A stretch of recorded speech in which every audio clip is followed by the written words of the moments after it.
saludar a la doctora Leticia Calderón Chelius.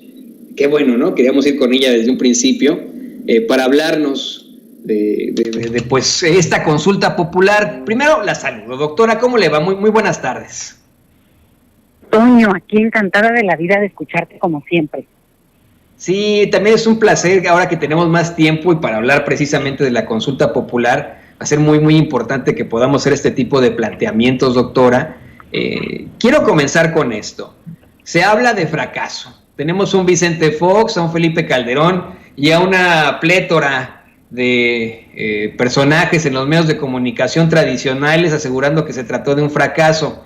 Tampoco podríamos llegar nosotros a decir que fue un exitazo total la consulta popular, y tampoco yo le voy a preguntar a usted de esta forma, le voy a decir, ¿verdad que no fue un fracaso, doctora? No va a ser de esta forma mi pregunta, simplemente el planteamiento de que en efecto entre 6 y 7 millones de personas votaron, planteamiento de que en efecto hubo muchas irregularidades por parte del Instituto Nacional Electoral al hablar de las casillas casi inexistentes, el cambio de casillas, que no existieran casillas especiales, además de una difusión muy pobre.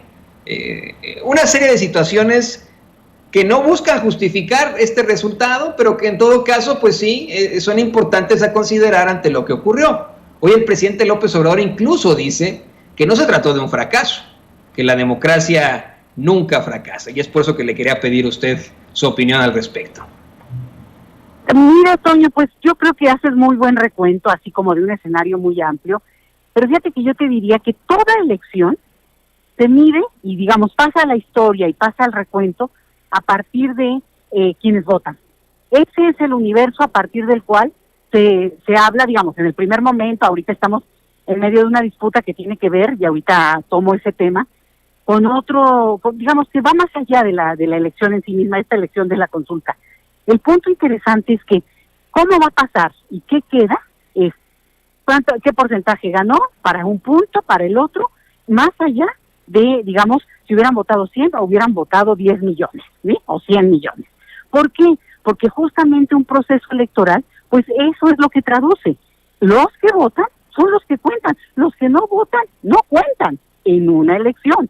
¿Sí? Para otros efectos de tipo político podemos hablar ya, ahí sí, de que si se hizo vacío, si de la campaña de para que no votara la gente. Creo que son como muchos puntos. Entonces, mira, yo hago mucho, y ahí esto te va a gustar a ti, Toño, hago mucho el comparativo con el tema del voto de los mexicanos que radican en el extranjero, porque ese es un gran laboratorio electoral para México.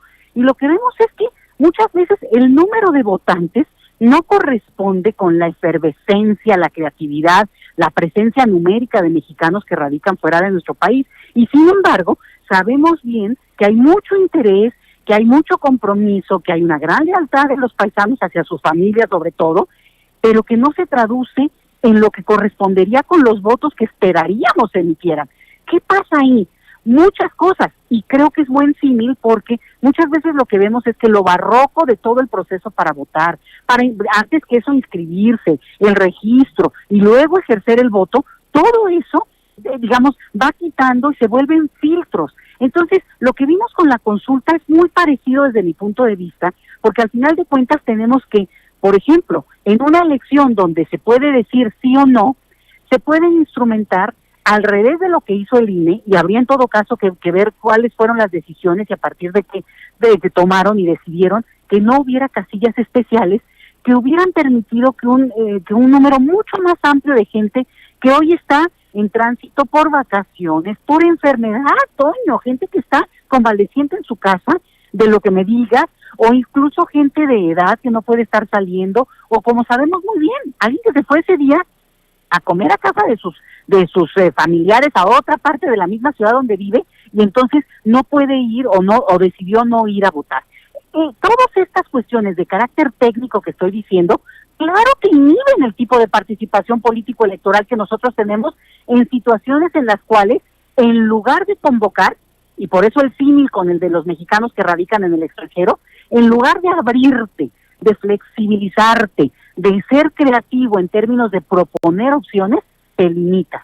Entonces, yo creo que el INE desaprovechó, por ejemplo, una gran oportunidad que hubiera sido nada más un paréntesis con esto, ojo, algunas son decisiones que el INE toma, porque pues tiene el atributo, pero otras son los diputados los que tienen la decisión y los que al final ponen candados, Toño, porque si no nos quedamos con una sola impresión y no ayuda a empujar y también a presionar a los diputados. Bueno, cerrando ese paréntesis, sí te diría que yo creo que, por ejemplo, un tema que aquí ha generado cierta controversia, pero que ya habría que empezarnos a abrir a ese, es el tema del voto por Internet, Toño.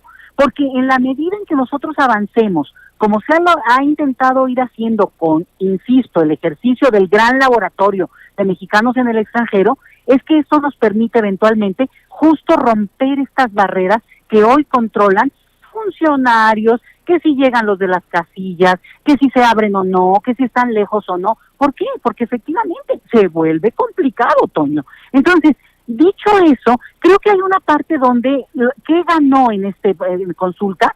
Pues la urgencia de una reforma electoral.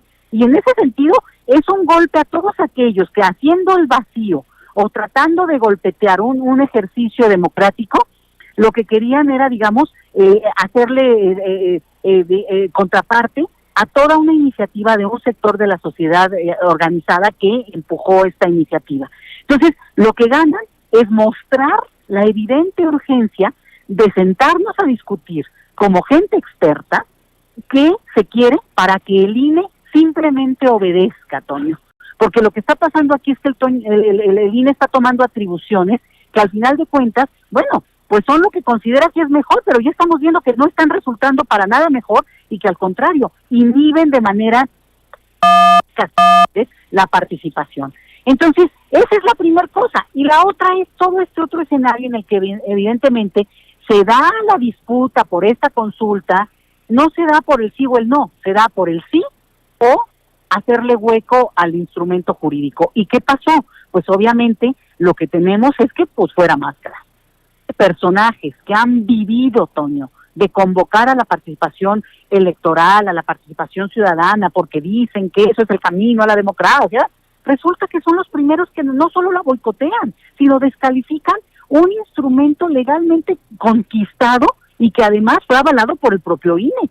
Un golpe al INE. O sea, los mismos amigos del INE de toda la vida acaban haciendo que el INE quede en ridículo, porque cuando tú tienes, y todos me van a entender en esto, cuando tú sabes muy bien que el 90% de tus alumnos tronaron una materia, bueno, el que tiene que voltearse a ver es el maestro, decir, bueno, a lo mejor soy bastante malito para dar la clase, o qué está pasando, cómo estoy dando la clase, que no logro Gran escritor y periodista Ricardo Sevilla, quien por cierto fue mi colega allá en TV Azteca hace muchos años. Mi querido Ricardo Sevilla, muy bienvenido a este espacio. Ojo, no somos iguales 90 millones de viéndose Toño, ojo con esto.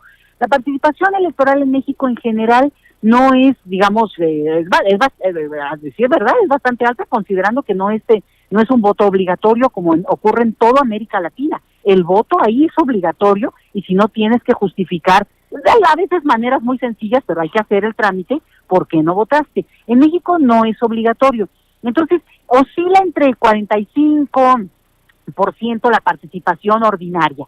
En algunos lugares es menos, obviamente tenemos casos bastante duros y tristes, pero también hay ejemplos muy interesantes de alta participación. En periodo presidencial suelen ser participaciones mucho más altas.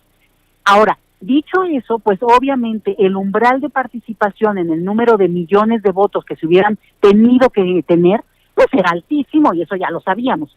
Pero aún así, lo que se vuelve interesante es que tú tienes, pues de ese 40% que naturalmente vota, digamos, de manera recurrente, o es la gente que en general participa en este tipo de ejercicios, pues un porcentaje interesante de participantes y, otra vez, quien vota es quien cuenta. Los demás, gracias por participar, porque no están incluidos en esta fiesta.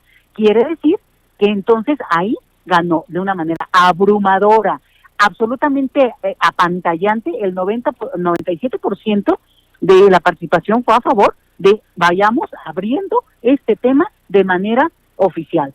Si la ley no se consulta, pues entonces es el momento en que estos que tanto repudiaron, tanto golpetearon el procedimiento, digamos, legalmente llevado, bueno, pues que demuestren que no necesitan que los esté uno empujando para que lleven a cabo todo un digamos, aparato o toda una plataforma que permita que se empiece a discutir de manera legal y con consecuencias, Toño, lo que es el pasado reciente de nuestro país, que tiene muchas víctimas.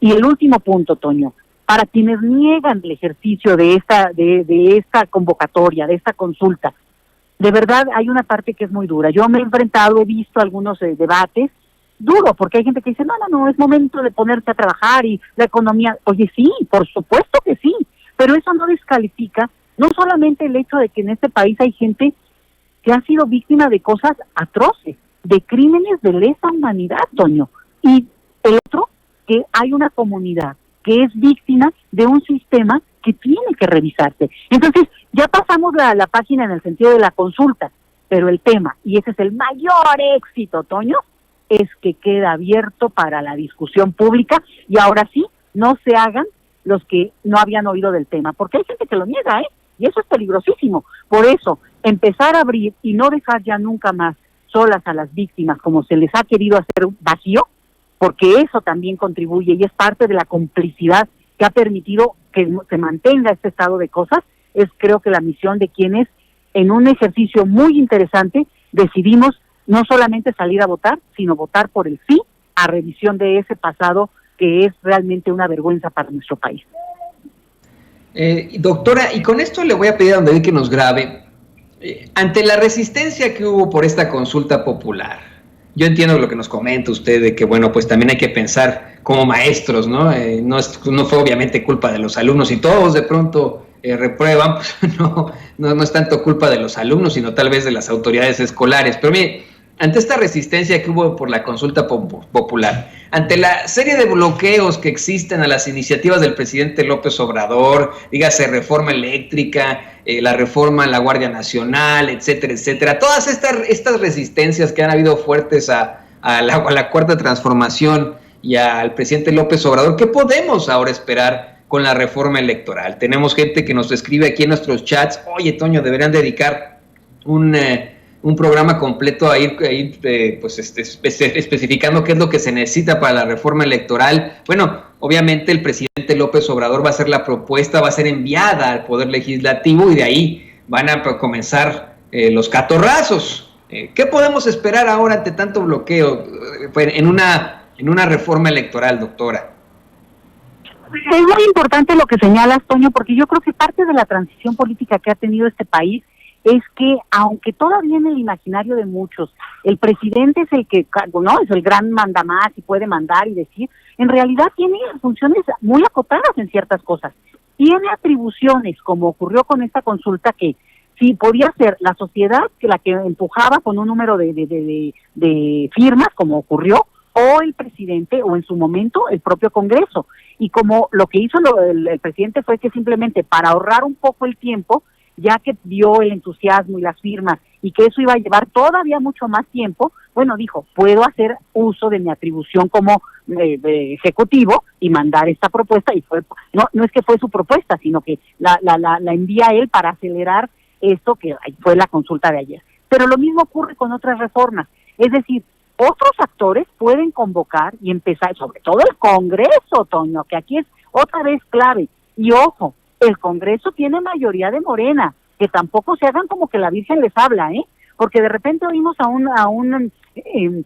a Delgado diciendo, no, bueno, sí, ¿qué hizo, no hizo Lorenzo Córdoba? A ver, espérame, sí, maestro, pero ustedes también decidieron, y en una negociación que a veces han hecho cambios que también son parte de la discusión política, bueno, ceden en algunas cosas a cambio de otras, pero bueno, las consecuencias también se ven a la luz de un proceso electoral como este, por ejemplo. Entonces, tienen una responsabilidad histórica los diputados de Morena, obviamente, con quienes trabajan o con quienes pueden avanzar este tipo de cosas, pero de convocar a una reforma electoral y en su momento justamente convocar a estas otras fuerzas que se van a resistir.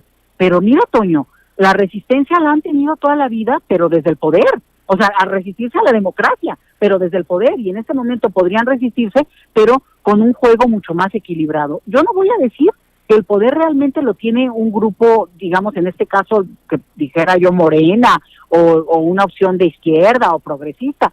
La verdad es que es un juego de equilibrio muy difícil, porque no es cierto que ni el presidente puede decir y avanza y porque yo lo dije, no, sino hay una serie de requisitos que en su momento, pues obviamente, insisto, el poder, aquí en este caso legislativo, tiene la jugada y ya tiene el mensaje. El mensaje fue contundente.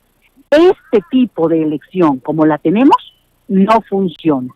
Y si alguien me dice, o que los propios colegas del INE me digan, bueno, es que la gente no salió a votar, bueno, entonces, ¿qué hiciste durante 30 años en términos de la construcción de una cultura cívica que ponga y que haga que la gente estime de una manera excepcional su derecho al voto como para no dejarlo perder? Entonces, quiere decir que no lograste inyectarle ni esa energía ni esa conciencia. Bueno, entonces ahora sí que ensayo-error, hay que cambiar la estrategia porque evidentemente la gente no tiene el chip de la democracia, Toño, tiene el chip de voy y voto, y ya luego hagan lo que quieran. Pues así nos ha ido. Y ahora que es la oportunidad de iniciar esta democracia participativa, bueno, sí hay que inyectarles el chip de la participación, el chip de que el voto es el instrumento y por tanto ese es una reforma electoral necesita convocar. No puede ser que quienes representan al árbitro electoral sean personalidades, en este caso personalidades, pero yo la verdad ni lo personalizo porque cuidar el INE sí es importante, Toño, pero cuando se pierde la legitimidad o el respeto o digamos incluso la referencia, ¿no? Es que lo dijo el presidente del INE y no es referencia para la gran mayoría de los mexicanos, ojo, tienes un gran problema. Puede ser que sus seguidores y sus más cercanos, que son justamente exconsejeros o expresidentes incluso del INE, le hicieron hueco, le hicieron vacío, le hicieron golpeteo, pues entonces quiere decir que están más vacíos que nunca, más solos que nunca. Entonces, sí, ojo con esto, no va a ser cosa de que el presidente dijo y varita mágica y nos movemos, no. Va a ser cosa de que esta convocatoria exija y pues por ahí va a venir, Toño. En lugar a dudas, podríamos ver en un periodo ya ahorita iniciando, pues una convocatoria, una reforma electoral, que en vez de que se posponga un año más, pues que se acelere, porque sería absurdo que no lo hicieran, porque estaba ya en el escenario, ¿no? Ya estaba en el ambiente, pero con esta consulta quedó clarísimo que este país merece un tipo de participación acorde a la energía y el entusiasmo de su población, y que una sola persona, digo, lo estoy diciendo metafóricamente, ¿no? Pero se quede sin poder votar porque pues ese día se va a ver a su hijo que estaba enfermo en el hospital, pues digo, a veces uno no puede, pero en general, ojo, tú que vives además en Estados Unidos lo sabes, Toño, ¿desde cuándo? Yo te diría que por lo menos hace un siglo y medio hay voto anticipado en Estados Unidos. En otros países incluso tú puedes delegar tu voto, como en Francia, y no estoy diciendo que se haga eso, porque también entiendo la naturaleza de nuestro sistema político electoral, pero sí me parece que jugar y entender estas otras formas de participación que permiten ampliar el ejercicio electoral son necesarias, y no podemos decir ya que es que la desconfianza, perdón, si en 30 años el propio sistema electoral no se ha legitimado por sí mismo, bueno, pues entonces otra vez volteemos los ojos a ver al INE y entonces sale todavía peor, entonces de veras no sirve para nada, y no quiero yo decir eso, quiero decir que es preferible que las propias autoridades del INE, cosa que tampoco les toca a ellos decidir, sino simplemente obedecer, tendrán que revisar cómo están manejando las cosas para incluso convencer de este tipo de formas de participación. Te decía yo, como en Estados Unidos, tú puedes mandar tu voto. ¿Por qué en México no se puede hacer? En Brasil desde hace años, bueno, te diría yo por lo menos 25 años, votan en urnas electrónicas que ya van de salida. En México se debe acelerar la instrumentación del voto por Internet, sí señor, y ahí entra otro debate, porque muchos de los detractores del INE se fueron con ese tema y al final acaban, digamos, también no abriéndose a posibilidades que son técnicas. Cuando le cargas lo político, ahí también tienes que empezar a graduar tu conocimiento de los temas, porque ya ves que aquí en este país todo el mundo se siente o epidemiólogo o después experto en lo electoral, depende del día en que se amanece el debate.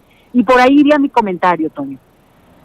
Doctora, y con esto cerramos, le pido a don David que nos grabe. Ya por último, creo que en esto que menciona es importante también incluir que se viene la revocación del mandato, otro esfuerzo democrático sin precedentes y con el que tal vez sí veremos una participación más activa de los poderosos, de esos medios tradicionales que buscarán, como lo han intentado durante tanto tiempo, quitar al presidente López Obrador. Es más que evidente que si bien olvidaron que existía esta consulta ciudadana, ahora sí, con un precedente legal, podrían quitar al presidente de México.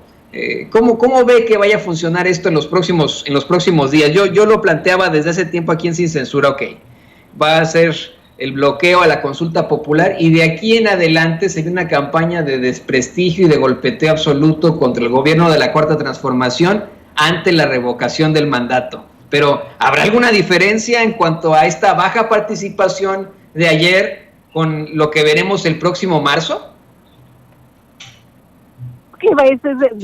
Ahora sí que hemos vivido tiempos muy interesantes, Toño, porque como que ya entramos a otro trip, ¿no? Ahora este es otro nuevo tema y se empieza a poner ahí ya en el escenario, cuando en realidad apenas estamos viendo los resultados y después desglosados incluso por estados, por entidades, por municipios, de cómo se fue dando la participación de la consulta de ayer.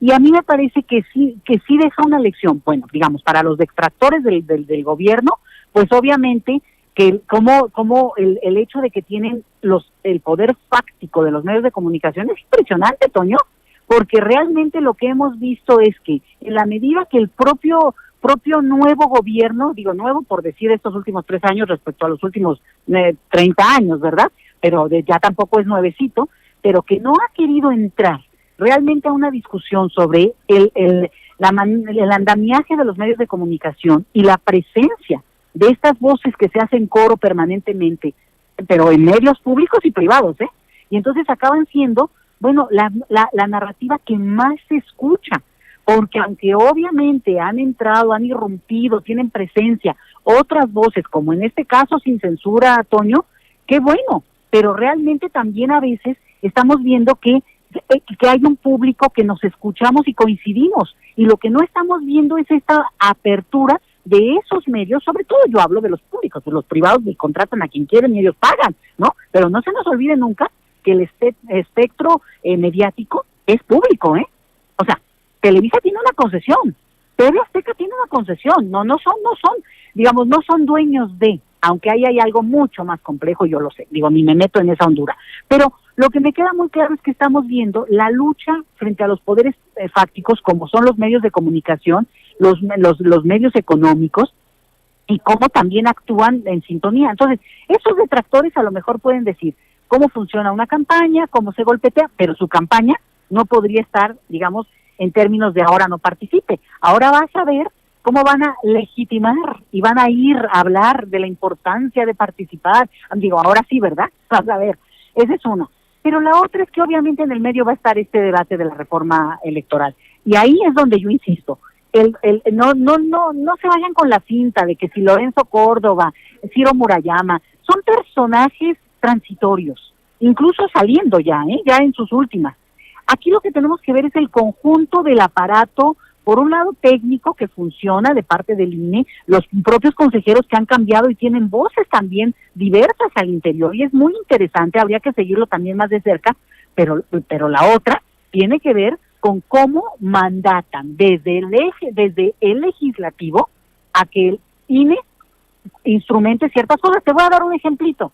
Este umbral del 40% de votos necesarios para que al final pudiera ser vinculante la consulta, que era todo el tema, bueno, eso no lo puso el INE, eso lo había puesto el Congreso, y por tanto habría que ver cómo se discutió, cómo se negoció esa decisión, para que tampoco nos traten como que si nosotros, digamos, como el coro que todo el tiempo no entiende que también en los poderes están tratando de llevar agua a su molino. Entonces, yo creo que va a ser interesante, yo lo veo lejano en términos de que desde que entró este presidente, bueno, pues sí, cada día es un nuevo tema, ¿no? Y vamos a ver qué ocurre. Tenemos ahorita algo que de repente baja el si tú quieres, la intensidad, pero temas complejos, Toño, como la famosa tercera ola del COVID. No se nos puede olvidar que estamos en medio de eso, junto con otras decisiones que se están tomando y que tienen que ver no solo con este ahora tema de la justicia, que quedó al descubierto, Toño, por Dios, quedó evidenciado que si el Poder Judicial hubiera querido, sin consulta y sin que nadie le esté preguntando, ni mucho menos, hubieran abierto este tema en el sexenio pasado, en el anterior o justo en este mismo al entrar el gobierno actual. No lo hicieron. ¿Y por qué no lo hicieron? Porque se han mantenido en la impunidad. Y ahorita ya, para mí, y lo he dicho, el Poder Judicial ha demostrado que es uno de los poderes fácticos y digamos de la naturaleza del sistema político mexicano más podridos, más sucios en el sentido de que no mueven si no se les empuja y luego ven cómo darle la vuelta. Lidia Cacho, reitero, el caso de Lidia Cacho es escandaloso, porque lo que estamos viendo es cómo la maquinaria judicial lo que hace es cubrir a los poderosos y a la gente que está en la impunidad y que necesita ese salvoconducto para seguir actuando. Entonces, si seguimos y queremos que eso es de nada más una cuestión de manual, bueno, pues la verdad, seguir oyendo ese coro se podría servirnos. Obviamente no creo que consideremos eso quienes hoy hablamos desde otras trincheras, y por eso creo que hay que estar muy atentos. Esto va a dar mucho que discutir, pero que está pegado, y que al final de cuentas pues va a también ser una llamada de atención muy fuerte para todos aquellos que no pudieron votar por alguna razón, Toño, que puede ser absolutamente válida, pero que pues si no, ahora sí, insisto, si no votas, no cuentas. Si no votas, no existes en términos de ciudadanía y como ejercicio democrático, Toño. Pues qué interesante lo que nos plantea, doctora, exactamente. No podemos hablar de participación, no podemos hablar de un verdadero derecho democrático si no participamos. Pero sí quiero dejarlo sobre la mesa, y así lo planteó el presidente López Obrador esta mañana. Los que no votaron en esta consulta popular para enjuiciar expresidentes, no el mundo está perdido para ellos. Pueden votar todavía en tantas elecciones que quedan y pueden seguir exigiendo consultas muy necesarias para los mexicanos. Yo quiero agradecerle a usted, doctora, por esta, pues sí, como siempre, muy intensa y muy incisiva participación que nos deja mucho para la reflexión. ¿Nos podría, por favor, compartir sus redes sociales para que la gente se ponga en contacto con usted? Veo muchísimos mensajes en el chat y pues me imagino que tienen muchas preguntas para usted.